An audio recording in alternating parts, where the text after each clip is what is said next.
All right, it's good to see everybody. I want to share something with the group. Just a second, it'll come up.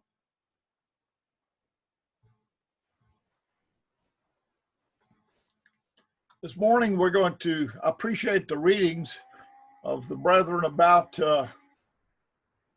Jesus coming. It begins in our text this morning is John 1, 18.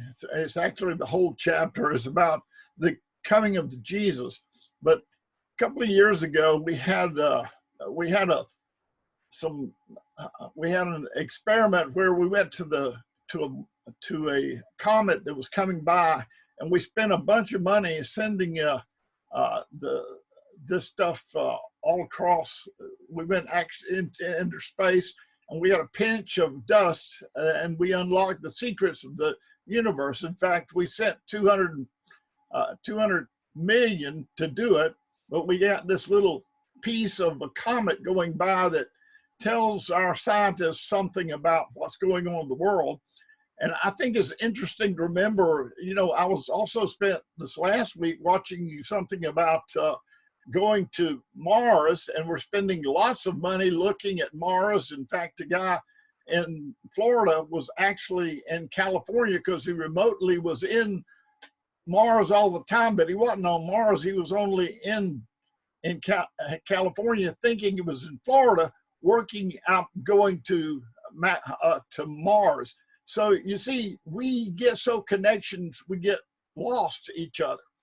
And what my lesson about this morning is going back to what Jesus said, because Jesus came at a perfect time. See, one man revealed everything there is to know about God and life in himself.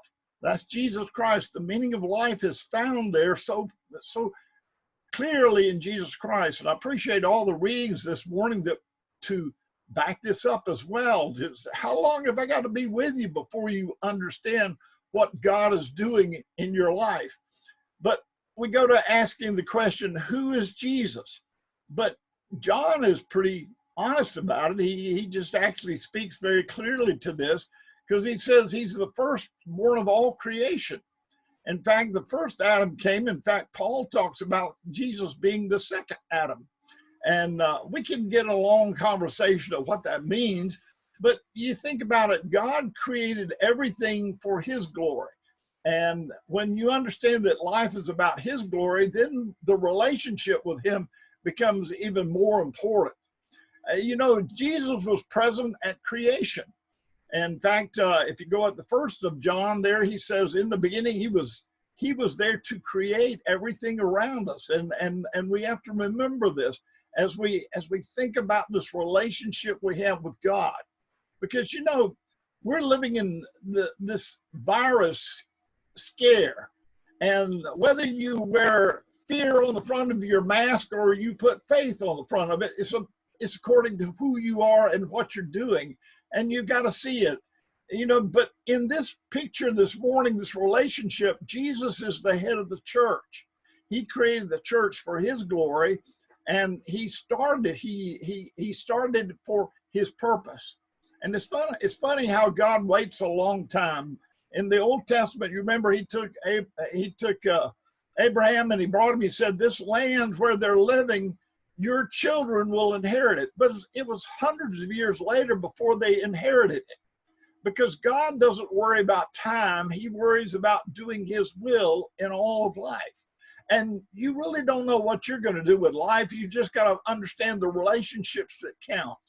This weekend, we're mourning the loss of Cindy and the Watkins family and the riots that are going on, and everything in our world seems to be going the wrong direction from the way we want it to go. But we're here to understand the relationships and how we can be better with it. Well, Jesus knew about life before he ever created it.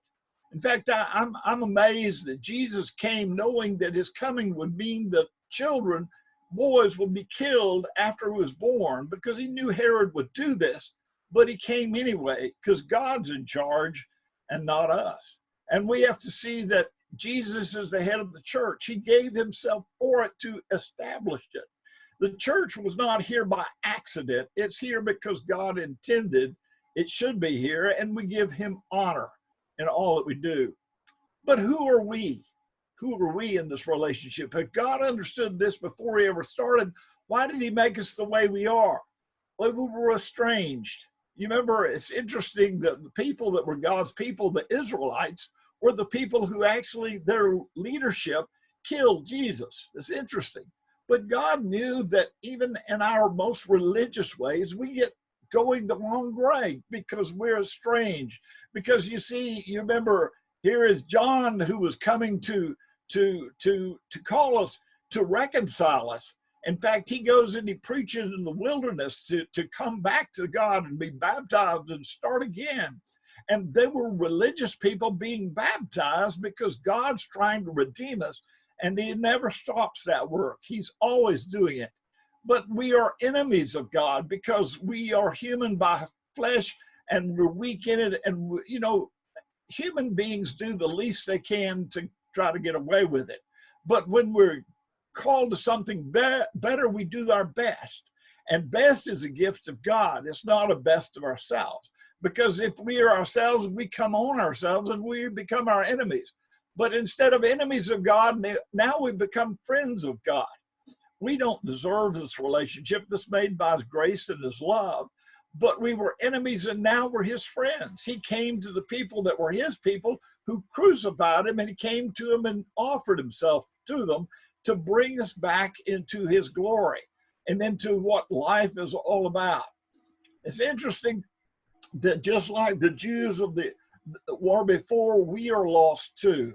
And it doesn't take long to see how lost we are. We talked about the things that are going on in the world and what does life mean, and we're lost in all of this.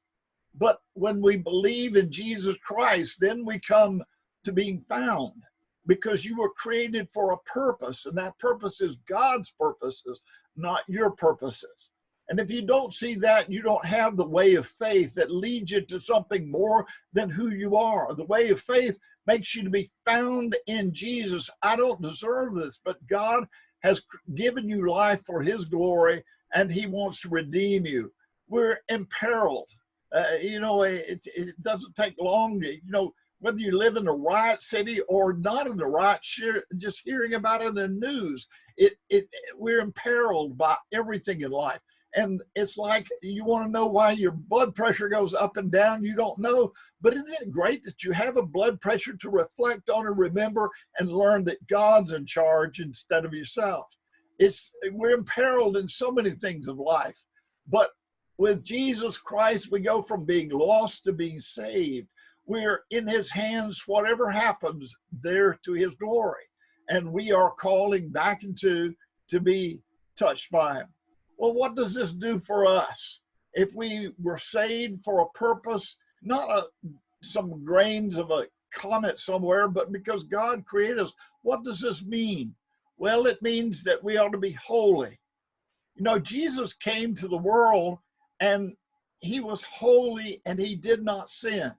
It's interesting that he waited till 30 to become a rabbi, because you had to be rabbi to be 30. So he waited till he was 30. He was able at 12 to argue with the leaders about the Bible, but he didn't get in that argument until he was 30, when he was recognized by everybody at the right time. And he was holy. And he wants us to be holy as he was holy. He waited till the right time. And then as he became a human, he was baptized, not because he needed it, but because he wanted to show the right way to go. And he reached out to be holy in the midst of our unholiness.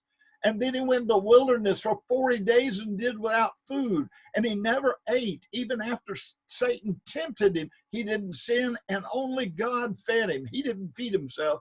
God fed him through the angels.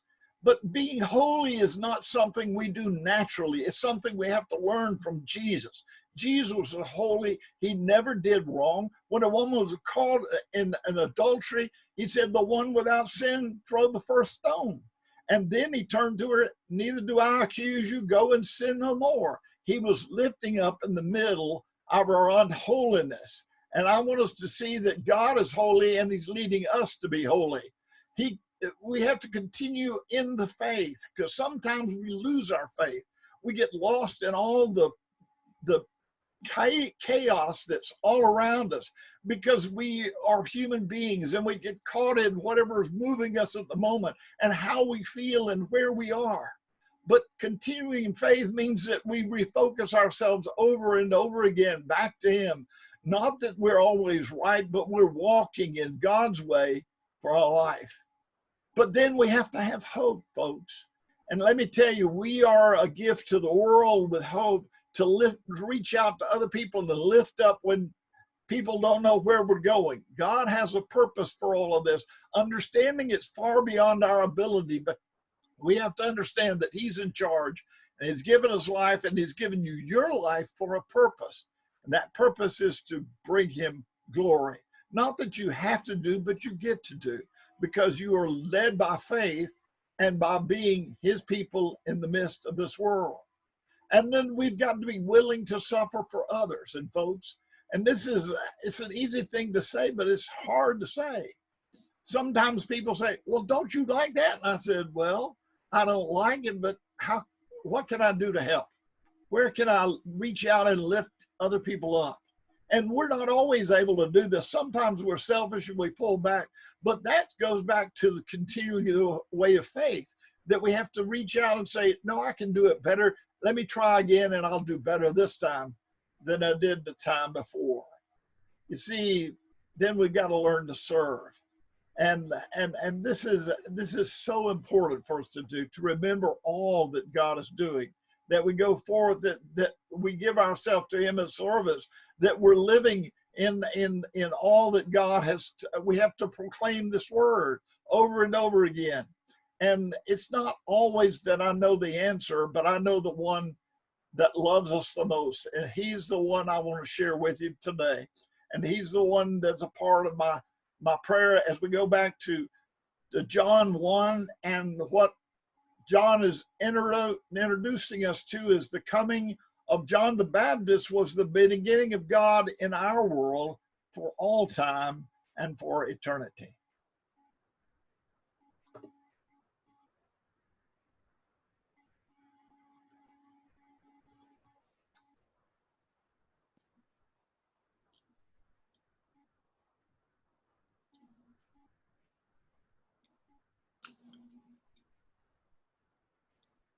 So